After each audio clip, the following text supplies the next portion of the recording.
Hey YouTube, Peterbilt Knife Guy.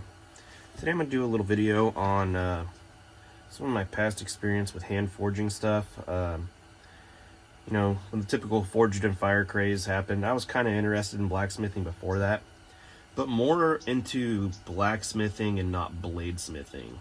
Of course I made some knives, but I was more into making, like, I don't know, just seeing how I could make metal move. I started out making bottle openers. One I made out of a little wrench. These I just made out of, this one I made out of a horseshoe actually. You can see the holes punched in it. I made my own, I don't know if you can see that, my own tanks, or my own stamp. It's a DHF for Doghouse Forge, because every time me and my buddy got together and started forging, we'd be in the doghouse with our wives, so. But yeah, stamped it on a couple things. This one's got a stamp on it too. This one's one of my favorite ones. I made this out of just bar stock, but they work great.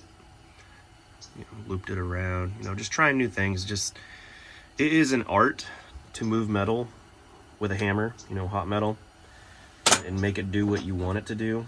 And it does take practice, for sure. You watch a show like Forge and Fire and you think, oh, I can do that. Probably not. Anybody who's done it can tell you that shit's hard. And to do it good, it takes time. Yeah, so I made a bunch of things. I don't have many, I actually sold some of these. And then I made horse hoof picks also. Maybe I'll annotate a picture in.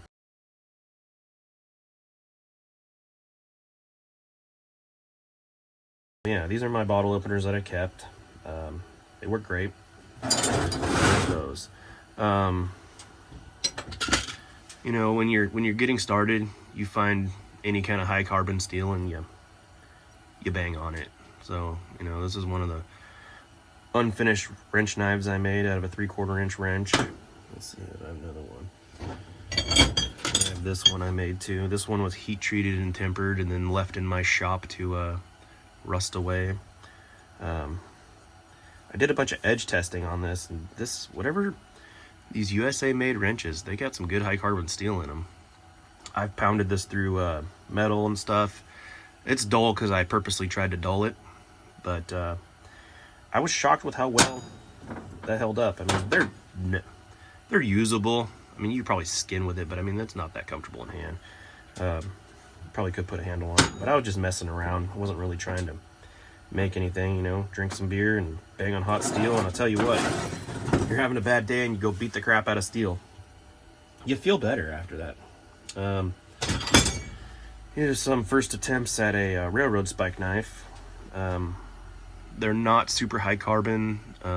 If you water quench them, they will hold an edge, but I mean, not very good at all. But you could cut with it. People do all the time. That was one, just a square plain handle. Never finished grinding it. I mean, this is just forged, and then I ground the scale off of it after I quenched it. Tried getting fancy with making some twists. This one I attempted to grind. Never finished it. But this one actually feels okay in hand. Maybe I'll finish it one day. Let's see, here's another one I did. You're working with limited steel, so it got kind of thin there. But I mean, actually it's quite comfortable. I did put a mild edge on this one. And a sharpening choil, or a little, notch for, stupid, because I didn't want it sharp next to where your hand goes. That was that. Another thing I made out of a railroad spike. Tomahawk. My version of a tomahawk. That was fun. Still never finished it. Just need some grinding and put a handle on it, but it would probably work good. It'd be tough because the steel's not super high carbon. You'll never break it. You'll dull it, but you'll never break it. This is one I forged out of a lawnmower blade, I believe. Still never finished it. Still got my grind center on there. But it's hardened, tempered. just haven't really, I don't know, I was more into beating steel than making stuff, you know, from finish. I wanted to forge stuff, and forge I did. The only one I kind of finished is the one I just made a short on. It's this guy. Made it out of a coil spring. Ground it. You can see a sticker back here where the handle is. Ground it down thinner for the blade. It's got a, what do you call that? A saber grind on it. Left it kind of thicker.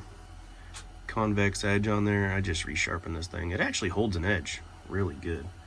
Let's see, they get those coil springs. I don't know if it's 5160 or just some random coil spring that I found, but I mean it'll get sharp. Yeah, that's not all my forgings. It's just pretty much ones I kept or didn't throw away or didn't screw up. But yeah, it's fun.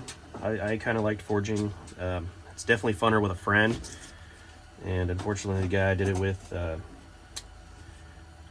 he no longer does it anymore. So I still have my anvil, still have forge, still have all my tools. Problem is it's an expensive sport. You got to give up a whole day. You know, buy the coal. I did all coal forge the whole time, and yeah. So these are just some of my forgings, my ramblings.